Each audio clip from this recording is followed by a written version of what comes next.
So when you go over to play the Fracture game mode, you know what description the game mode offers?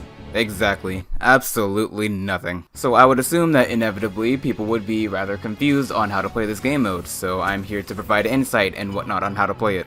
Essentially what your team has to do is get 60 orbs and deposit them into the zone within 10 minutes, and I'll get into all the time limit things and the orbs, but for now I'm going to set up a little imaginary scenario so it makes more sense. So when someone dies, they drop an orb. If they're on your team, the orb will be blue. If they're on the other team, it'll be orange or red, depending on what you have your colorblind settings set to. So if it's on the other team, you go and grab it, and on the bottom right, it'll say that you have one orb. It'll be a little orangey red icon. I'll point it out again. It's the same color as the orb on the ground. So once you collect it, you get 25 score, and then once you deposit it, you get another 50 score. So if you just get like a normal gun kill then walk away, it's only 50 points. You don't get anything else. So this game almost forces you to play the objective, so where if you want a full 100 points, you have to either go get a kill and then deposit the orb, or if you want to take that extra step, you can get 125 points by killing someone, collecting their orb, and then depositing it. But you also have to be wise about it, because if you have, let's say, 5 orbs and then someone kills you, you drop 1 orb and the other 5 that you picked up. So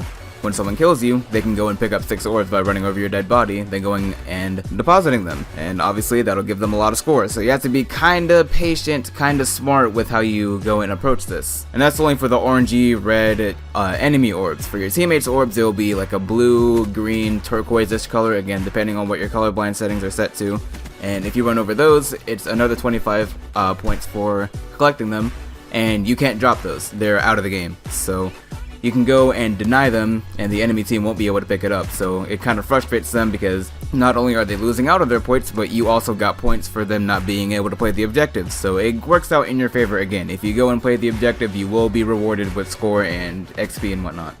The deposit zones switch every 60 seconds, or well, every minute, and I'm not sure if it's random or if it has a set location like it does in Hardpoint, like a set locational pattern. So I mean, as far as I've noticed, there isn't a pattern, but if there is actually like a rotation, I'll update this video and let you guys know. But as far as I know, as far as what I've noticed from when I'm playing, it's just random and spontaneous. When you go and deposit your orbs, like I said, you get 50 points for every orb that you deposit. So let's say you deposit 4 orbs, you'll get 200 score for it. But if you want to deposit all 4 of your orbs, you'll have to stand in the deposit zone rather than sliding or walking across it.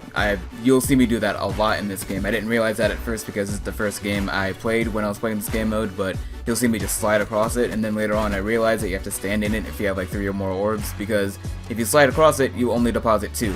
And if you stand in it, you will be able to deposit like from like 3 up to like 27 if you have that many orbs. So if you want to deposit all of them, just stand in there. If you only have 1 or 2, just slide across it and you'll be fine. All in all, this game mode is okay. If I had to make any suggestions or changes, I would say increase the score limit. 60 for this game mode is far too low. Like, all my matches are between 4 and 5 minutes for this game, which is really fast, even for an arcade shooter like Call of Duty. So I would raise the score limit to maybe 80 to 100 points. I think that'd be fair and reasonable.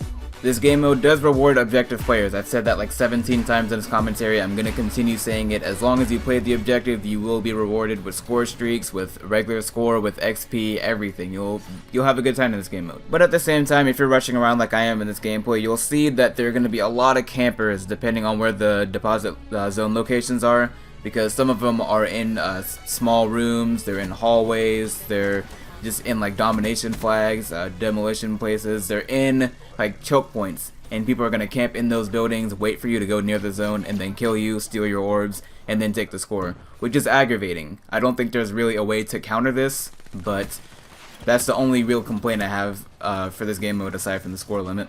All in all, I give it a 7.5 out of 10. Good job, Treyarch. Good job.